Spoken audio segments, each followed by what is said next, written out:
घर घेणं हे प्रत्येकाचं एक स्वप्न असतं आणि ते आज कुठंतरी माझं विजेमुळे पुरं होत आहे असं दिसतंय. आणि थोडक्यात सांगायचं तर मी विजे का सिलेक्ट केला आहे.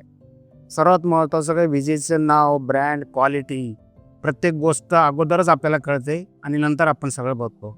त्याच्यानंतर पहिली गोष्ट प्रोजेक्टचं लोकेशन, फ्लॅटचा लेआउट आणि त्याची क्वालिटी, डिझाईन आणि त्याचं वेळेवर देण्याचं त्यांचं जे रेकॉर्ड आहे ते सर्वात महत्त्वाचं आहे. आणि त्यांची जी सेल्स टीम आहे, जे काय आता मला जो अनुभव आला आतापर्यंतच्या, मी बऱ्याचशा बिल्डरला व्हिजिट केली, असा अनुभव मला कुठेही नाही आला. खूप कोऑपरेटिव्ह आहेत आणि खूप सपोर्ट करतात. आपल्याला चांगल्यात चांगलं देण्याचे ते प्रयत्न करतात.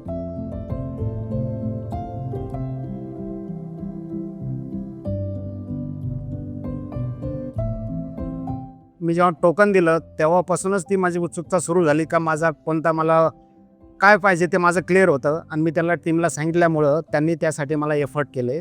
आणि जेव्हा मी सकाळी आलो घरूनच असं कुठंतरी कॉन्फिडन्स होता की टीम माझ्यासाठी काम करेल आणि काही करून मला जे पाहिजे ते देईल आणि जे मला जे पाहिजे त्यांनी मला दिलं. आणि याच्यापेक्षा समाधानाची गोष्ट कुठली असू शकत नाही.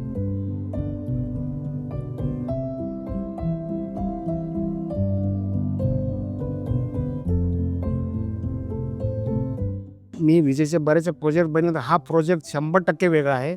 3 साइड कॉर्नर्स आहेत.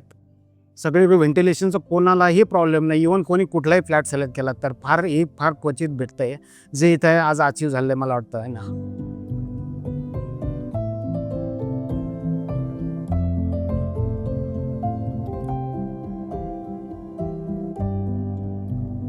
सगळ्यात पहिले तर within Pune Baner is my favourite place.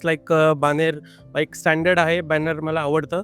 And second of all अपार जे सोसायटीचे जे बाकीचे फॅसिलिटीज आहे, specially for boys turf, basketball court आणि अजून जे काही स्पोर्ट्सचे फॅसिलिटीज आहे. अँड विदिन दी फ्लॅट मला स्पेशली गॅलरीज आवडल्या. Galleries specially within 3 BHK 2 galleries आहे. सो हां, within family, not as an individual but as an family also आम्ही एन्जॉय करू शकतो असं.